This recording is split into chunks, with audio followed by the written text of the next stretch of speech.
If every app on your Galaxy S25 is using the same notification sound, it's likely because individual sound management isn't enabled.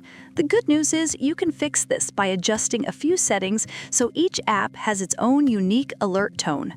Here's how to fix all apps using the same notification sound on Galaxy S25. Open Settings and tap Notifications. Find and tap Advanced Settings. From here, enable the option called Manage Notification Categories for each app. This allows you to assign different sounds to specific apps. Now, go back to the main settings menu and tap Apps. Select the app you want to customize, then tap Notifications. Tap Notification Categories and choose the type of notification you want to change, such as New Messages. Next, tap Sound and pick a tone that fits that category.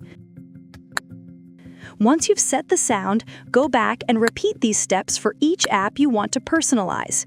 After adjusting these settings, each app on your Galaxy S25 will have its own distinct notification sound. This fix helps you recognize alerts instantly without even looking at your phone. If this video helped you resolve the notification sound issue, please give it a like or watch another video for more Galaxy S25 solutions.